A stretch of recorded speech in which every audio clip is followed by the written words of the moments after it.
What do you consider your first big break as a screenwriter? I think it was probably getting Hot Seat made. Before that, I think it was, placing well in a contest, a big screenwriting contest, getting some eyes on my project that way. I had a short film that was in a lot of contests, produced that. That was great. But I think as far as like career break wise, I think it was, getting Hot Seat made, or this Western Calamity Jane, getting that made. Those were all nice little things to keep pushing the shit forward. I mean, I haven't reached my big goal yet of getting, continuing to get some of my own projects made. But I think it's just like appreciating the little wins along the way, whether it is, if you're doing short films, it's appreciating that, and then kind of working your way up and just appreciating every part of the process.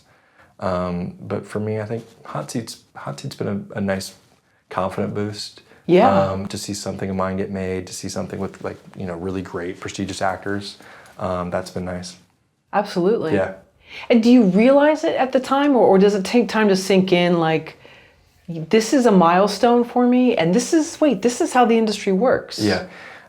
I think sometimes we forget that. Even like I said, when it's like if you place in a screenwriting contest, or you win a contest, or you get a short film made, everything in film, I think, is hard. Making movies is hard. Making good movies is even harder.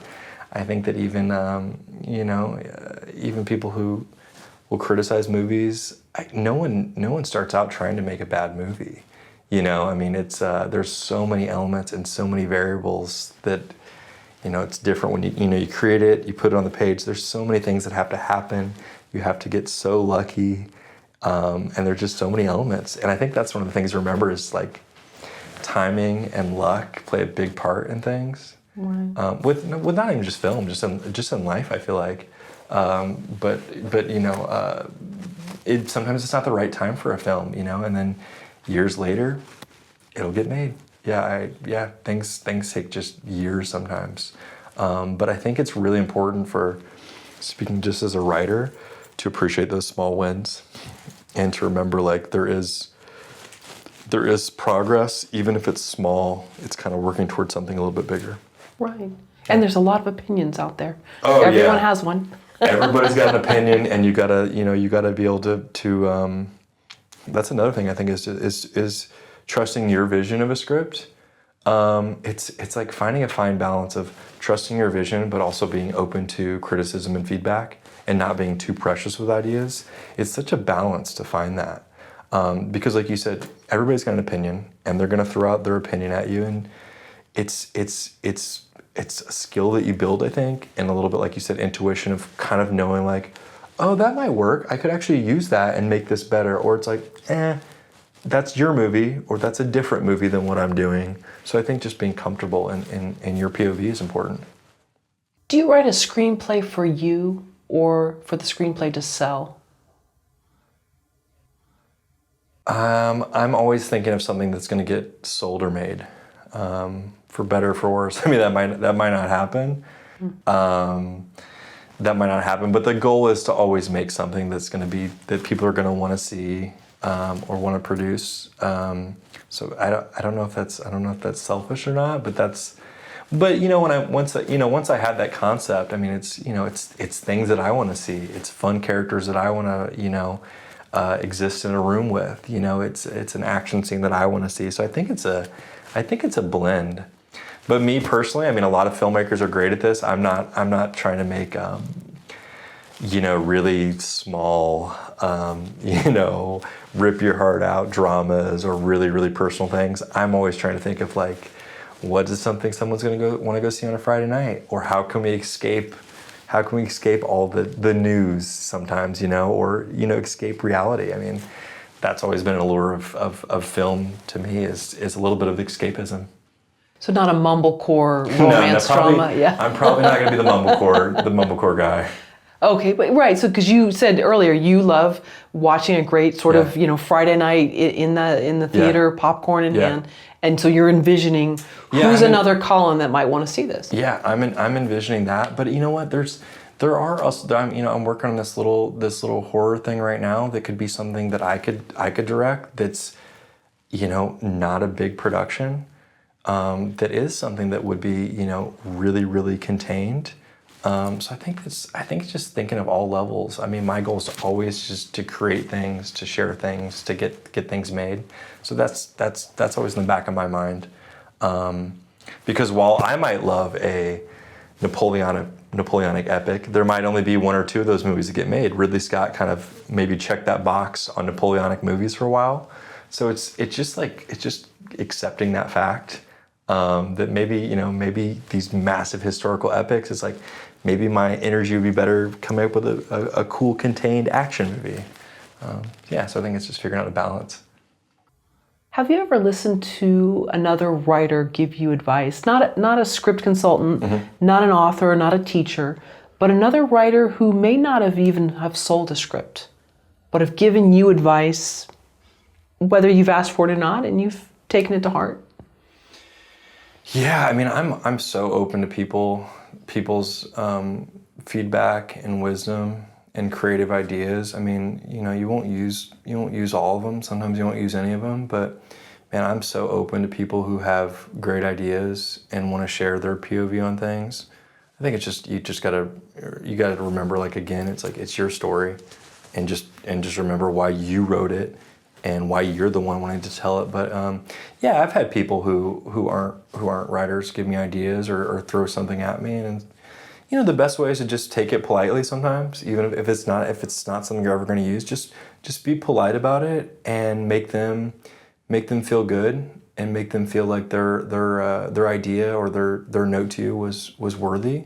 I think that's an important skill too, is learning to take notes from people, and not really taking it to not really making it very personal, because I think that can happen too a lot. I think especially for newer writers, taking things very personal is tough with the process. Right, and I was going to actually bring that up too, is sometimes we can watch other people and see what not to do, and it's not in a judging way, but I guess it really is. But if you see someone who is too sensitive and just like, I'm done, I'm out, and we can learn from that as well. So yeah, I mean, I've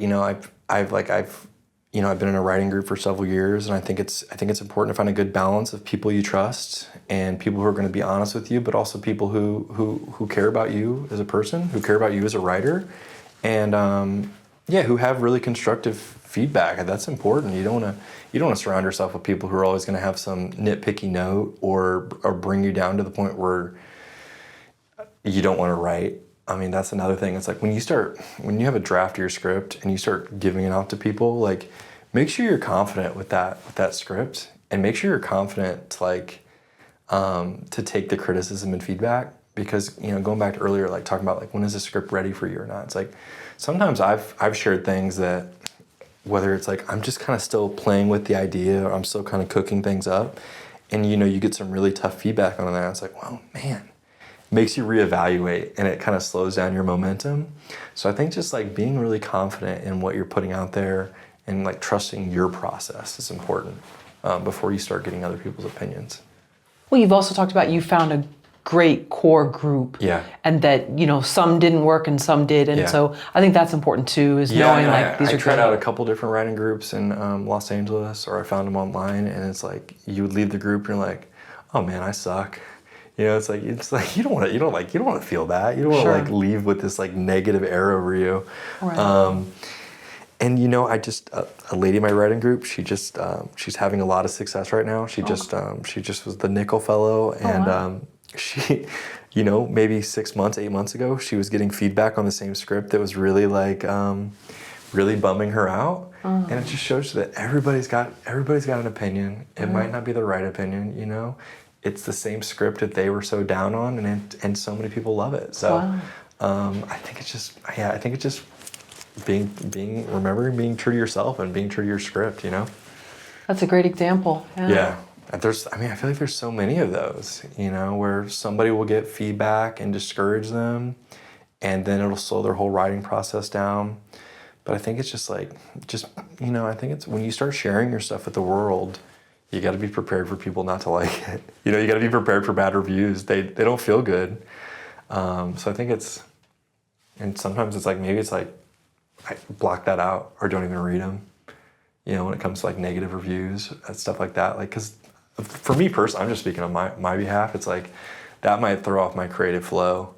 So you kind of got to get with screenwriting. I think you kind of got to get a little tunnel vision on your script, and you gotta see it through to the end. And then after that, maybe get feedback then.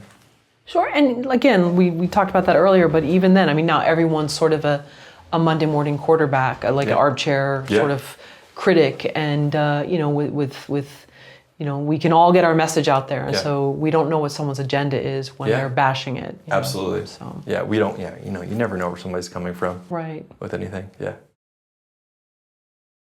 Thank you for watching the video all the way to the end. Here is a complimentary question from our book Story Questions.